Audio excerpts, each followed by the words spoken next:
Hello everyone, this is Shaitan bringing you a game from the BlizzCon 2011 Invitational. This is the first round of the tournament, and we have a ZvT on our hands on Antiga Shipyard.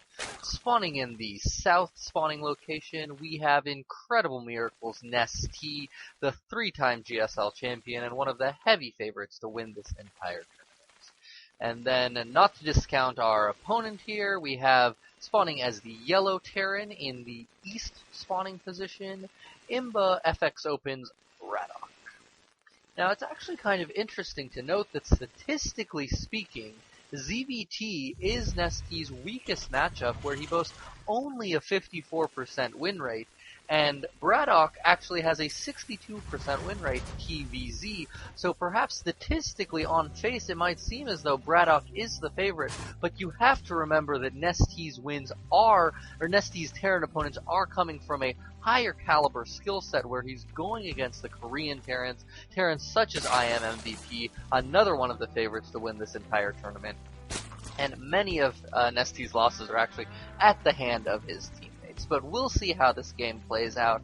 Antiga Shipyard is a very good map for ZvT. However, these spawning positions are a bit unfortunate for NesTea, as the natural third base that he would take is very, very close to BratOk's main, meaning the drop play is going to be very powerful. However, on the same token, you can see that Mutalisks are going to be able to get from the third to the main very easily. But I'm sure NesTea would have preferred if the alternative was where BratOk's third was here. However, we'll see how the game plays out. NesTea is opening with a hatch first, nothing too unusual here. He did get 2 drones afterwards, and now he's following it up with a gas, all of this before his pool.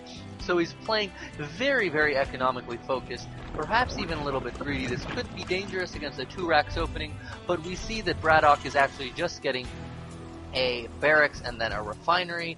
We'll see if he decides to follow it up with the ever-popular reactor Hellion expand. We'll know as soon as this gas reaches 100.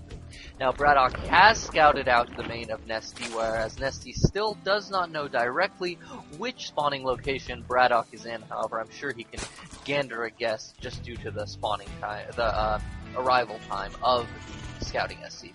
BratOk is getting a factory right next to his barracks. We'll see if he drops the reactor at 50 gas. We see that BratOk is also sending a marine over. We'll see if BratOk tries to maybe fake a bunker rush, dropping a bunker around here, but it's a little bit too late as the creep has already spawned. BratOk is getting the reactor. We should expect to see these two switch right here, as well as a command center coming down. The SCV is still around here. I think he was trying to prevent a bunker going up here because he did see the marine with this Overlord. It took a little bit of damage, but nothing lost for NesTea, just a little bit of mining time from these drones as he holds off the sort of feigned pressure. We see that BratOk is getting the command center. It's completing the wall off at his ramp as the reactor is almost done on the barracks with the switch coming up soon. We'll see if BratOk decides to just get the 2 Hellions off of the factory, or if he continues production to, 4, 6, maybe even more. The scouting SCV is not long for the world, as the Zerglings produced by NesTea are going to take it out. NesTea has also started Zergling speed, and he's keeping one drone on gas, perhaps to potentially drop a Baneling Nest in the future, or just respond appropriately to whatever he sees. On the barracks, BratOk is getting a tech lab. He can go one of 2 directions with this, I suppose. He can either get a quick stim, or he can trade off with the factory to get a quick tech lab, but we see here that he's getting a stim. I would expect BratOk to drop another 2 barracks right there and start pumping marines off of those 3 racks, maybe even switching off the factory after these additional 2. No, he's queued up another 4, so he's actually going fairly heavy on the Hellion pressure. We see that NesTea actually hasn't done a lot for defense. He has the team here. He hasn't built a spine crawler. He hasn't narrowed down this choke, so this could be dangerous for NesTea, although he does have a Roach Warren building right here. That's going to be enough to hold off any sort of Hellion pressure that BratOk decides to put on him. We'll see if NesTea decides to even push the issue a little bit and do some sort of Roach Ling aggression after he holds off the Hellion attack. Meanwhile, BratOk is morphing his command center into an orbital command. He's not moving it down yet. He's going to move out with these 6 Hellions, and he's actually building another reactor on the factory. That's interesting. So he's basically getting this barracks ready for another factory rather than switching this factory onto with the Tech Lab add-on so that he can begin tank production. Meanwhile, these six Hellions are moving out. They're going to be met with the 5 roaches of NesTea. This is going to push them back. They can't really do anything. And meanwhile, NesTea is using this time to take his quick third base. This is going to be fairly safe from any sort of Hellion aggression. He's actually made a couple of round of Zerglings as well. He's only up in supply and harvesters by about 7, so we'll see if he decides to be aggressive with this. I don't know if I like just the sending of the 6 roaches. Maybe bring the slings up there. Okay, and the slings are following. This is actually forcing BratOk back into his base with his command center. He hasn't taken his natural. He had to build a bunker at the ramp, and this is going, we'll see if he can do anything. He's actually brought the SCVs already. They're going to be able to repair the entirety of the wall. This is going to force NesTea back. NesTea does not have a Baneling nest anywhere, so he can't really punish the flimsy nature of this wall being made of just 3 supply depots. So NesTea is falling back. He's taken his third. He's getting double Evo chamber. He just finished a round of 12 drones. He's jumped ahead by 15 harvesters compared to BratOk. I think NesTea is going to be very pleased with the way that this has turned out so far. He's continuing to build drones.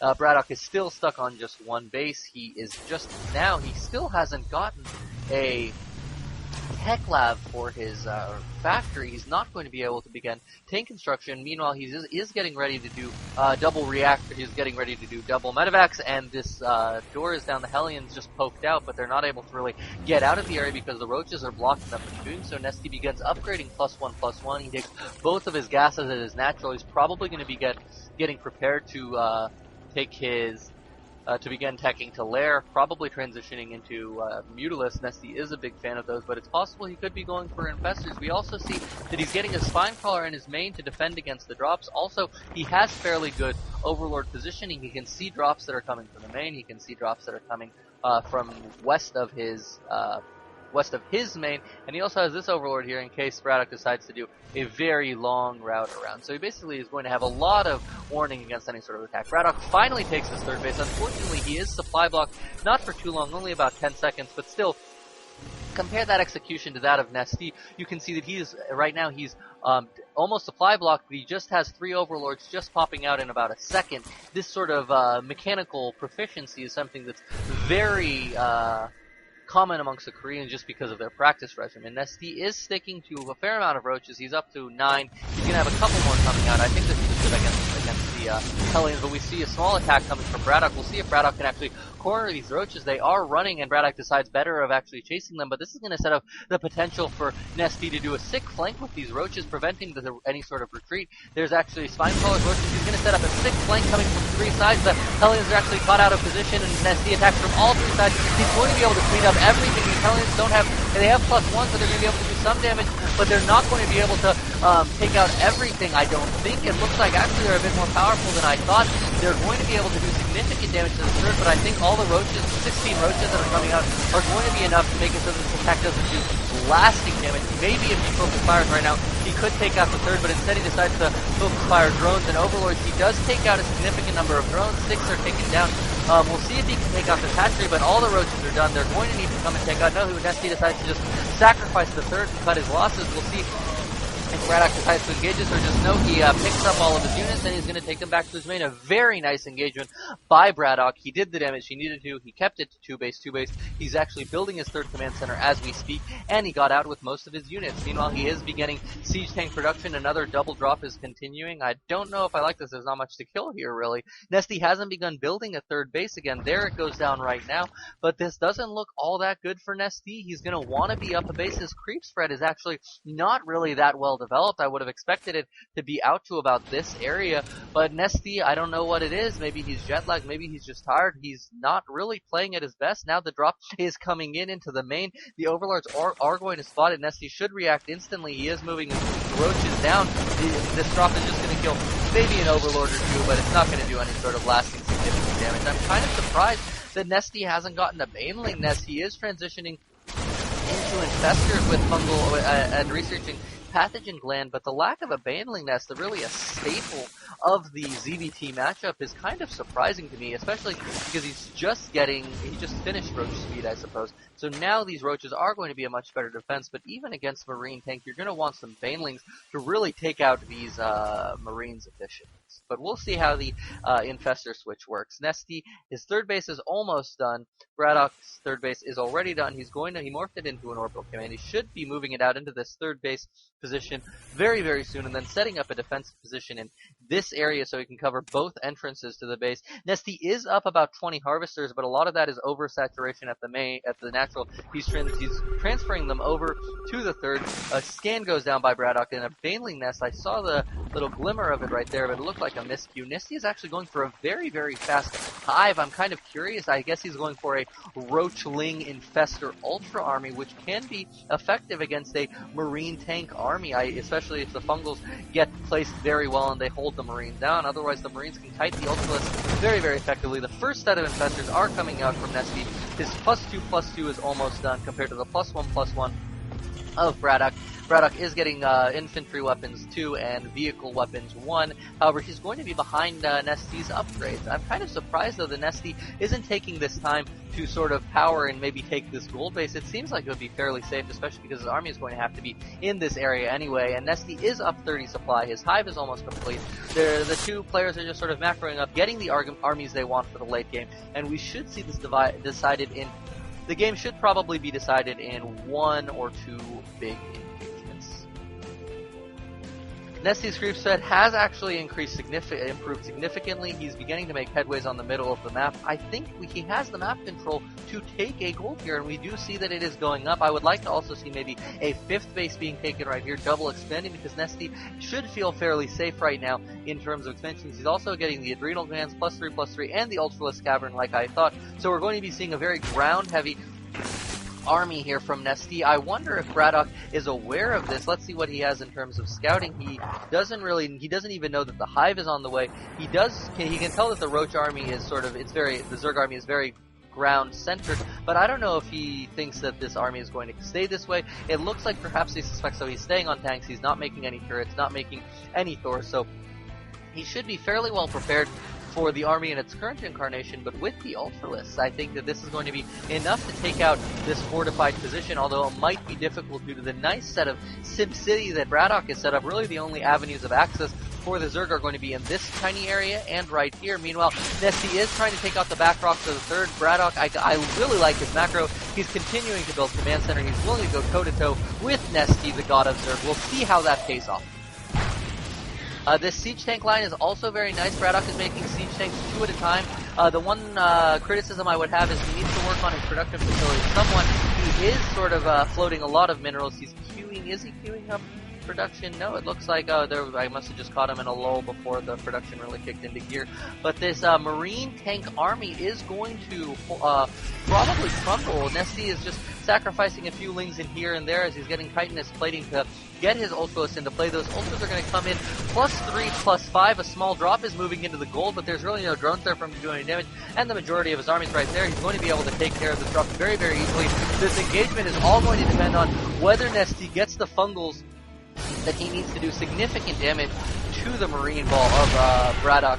BratOk is sieging up into the middle. I think NesTea is going to try and set up a flank. No, he's just going to run in there. He's not even bothering. The first Fungal goes down. It's pretty good. He's going to be able to kill all of these. But the nice spread out siege line of BratOk is going to make it so that almost all of this army is going to die. NesTea instantly remaxes on 10 Ultras and 18 more Zergs. So this isn't the end of the battle, but BratOk holds off the first wave of NesTea's aggression. He's going to try and move up into a nice position. Maybe set up siege on this gold base. This is why I think NesTea should have double expanded and maybe expanded down here as well, because this gold base is pretty much forfeit. First round of Zerglings do come in, they're probably going to die to the tank Marines. I don't like the fact that this army is just kind of streaming in piecemeal. He's going to lose it all without much to show for it. These tanks are nice in position. I would like to see these 3 tanks move up to maybe fortify the position. Meanwhile, BratOk is taking his gold base. He's morphing it into a planetary fortress. I think this gold base is going to go down, and things aren't looking that good for NesTea. He's down 20 supply. He's building 52 Zerglings and a couple Ultras, but without the Baneling support, I don't think it's going to work. Meanwhile, there's also a drop in NesTea's Bane that's beginning to be cleaned up, but he was target firing the spawning pool. It's not going to go down. He's going to have to load up and get out of there. But right now we have a 3-base Zerg against a 4-base Terran, and the Terran's position is very, very nice. He has the ramp to the third blocked off. He has a very fortified position set up here. I would like if he continued the depot wall so he could lift it up to prevent against circling run-bys. Also, he should be taking out these creep tumors, but still not much to complain about. He's playing very, very well against NesTea. NesTea moves in with all of his army. I think if he's wanting to play with this ground-based army, he needs to be doing the flank. The fungals go down, but they're not going to be enough. The ultras are taking out all of just the sheer number of ultras is going to be enough to push BratOk back, but the secondary line of tanks is going to do a lot of damage to the ultras. The supplies are even. NesTea still has the 10 ultras, but they're all very, very hurt. I think with mass repair, this planetary fortress is going to be BratOk's saving grace. We'll see if the mass repair is happening right now. We'll see if the ultras can take it down. The health of the planetary fortress is going down. It looks like it's going to go down, but it's going to take out absolutely none of the ultras. Maybe some target firing would have been nice. We'll see if this is going to be enough for NesTea to break the fortified position of BratOk, but it doesn't look like it with reinforcements streaming in from BratOk. The 3 tanks should siege up to try and do damage. These medevacs, 12 medevacs are doing incredible amounts of healing. NesTea might be able to break through with these well upgraded units compared to the relatively poorly upgraded 2-2 Marines. These ultras look like they are going to be making the difference. They're going to move in. He's splitting up his forces. Very nice, moving a couple to the third and a couple into the natural. This looks like it could be GG for BratOk. NesTea is up 30 supply. I would like NesTea to take maybe an expansion just in case this attack doesn't work. The Zerglings are not going to contribute all that much to the supply. Very nice fungal right there.